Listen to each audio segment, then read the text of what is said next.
Start. यदि धारा 145 की उपधारा 1 के अधीन आदेश करने के पश्चात किसी समय मजिस्ट्रेट मामले को आपत्तिक समझता है अथवा यदि वह विनिश्चय करता है कि पक्षकारों में से किसी का धारा 145 में यथा निर्दिष्ट कब्जा उस समय नहीं था अथवा यदि वह अपना समाधान नहीं कर पाता है कि उस समय उनमें से किसका ऐसा कब्जा विवाद की विषय वस्तु पर था, तो वह विवाद की विषय वस्तु को तब तक के लिए कुर्क कर सकता है जब तक कोई सक्षम न्यायालय उसके कब्जे का हकदार व्यक्ति होने के बारे में उसके पक्षकारों के अधिकारों का अवधारण नहीं कर लेता है। इस प्रकार धारा 146 CRPC से भी यह तथ्य स्पष्ट है कि यदि धारा 145 CRPC में आदेश करने के पश्चात किसी समय मजिस्ट्रेट मामले को आपत्तिक समझता है, तभी वह संपत्ति कुर्क करने का तथा उस पर रिसीवर नियुक्त करने का आदेश प्रदान कर सकता है। परंतु इस संबंध में भी केवल मात्र थानाधिकारी की रिपोर्ट के आधार पर ही उपखंड मजिस्ट्रेट कोलायत द्वारा विवादित संपत्ति को कुर्क कर उस पर रिसीवर नियुक्त कर दिया गया। विवादित संपत्ति पर तत्काल मौके पर किसी भी प्रकार की स्थिति बिगड़ने तथा मामला अत्यावश्यक प्रकृति का होना बनता हो, ऐसा कोई तथ्य प्रथम दृष्टया पत्रावली पर उपलब्ध नहीं है तथा विवादित संपत्ति कुर्क करने की संपूर्ण कार्यवाही बिना दोनों पक्षों को सुने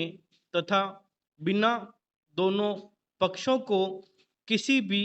प्रकार का दस्तावेज प्रस्तुत करने का अवसर दिए की गई है। साथ ही मामला अत्यंत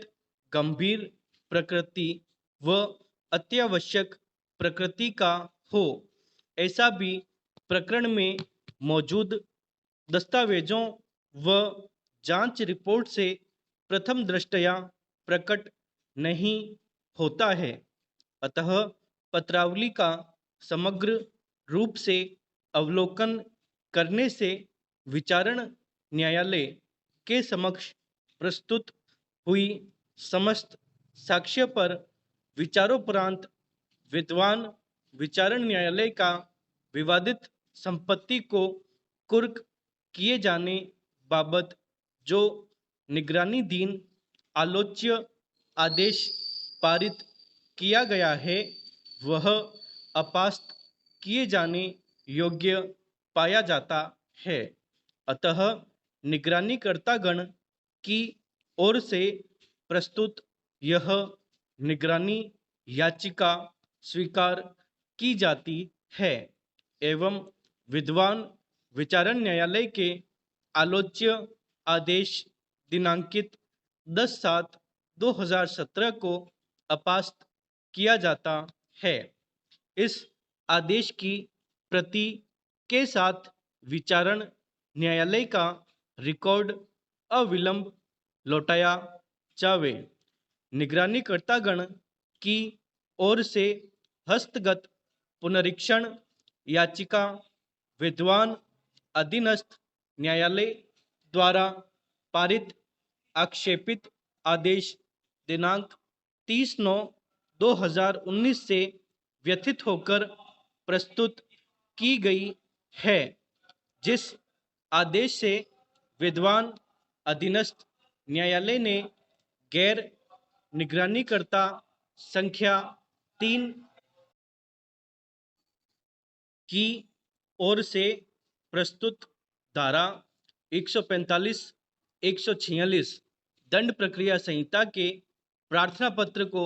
स्वीकार करते हुए शेष कुर्कशुदा अचल संपत्ति को कुर्की से मुक्त किया जाकर गैर पार्टी संख्या 2 को सुपुर्द करने के आदेश दिए गए। मामले के संक्षिप्त तथ्य इस प्रकार हैं कि गैर निगरानीकर्ता संख्या 3 की ओर से एक प्रार्थना पत्र अधीनस्थ न्यायालय के समक्ष इस आशय का प्रस्तुत किया गया कि प्रार्थी का एक पुराने कब्जेशुदा मकान बीकानेर में स्थित है, जिसके आसे पासे प्रार्थना पत्र की मद संख्या 1 में अंकित है। अब प्रार्थी संख्या 1 उसका पुत्र है। अब प्रार्थी संख्या 2 प्रार्थी की पुत्रवधू है तथा अप्रार्थी संख्या 3 ता 5 उसके पौत्र हैं। अप्रार्थीगण ने उक्त वर्णित मकान को हड़प करने की नीयत से आपराधिक षड्यंत्र किया तथा प्रार्थी को मारपीट की व अमानवीय यातनाएं देकर उसके सादे स्टाम्प पर व सादे पेपर्स पर जबरदस्ती हस्ताक्षर करवा लिए तथा मकान में पड़ी संदूक को गायब कर दिया, जिसकी प्रार्थी ने पुलिस थाना नया शहर में प्रथम सूचना रिपोर्ट दर्ज करवाई।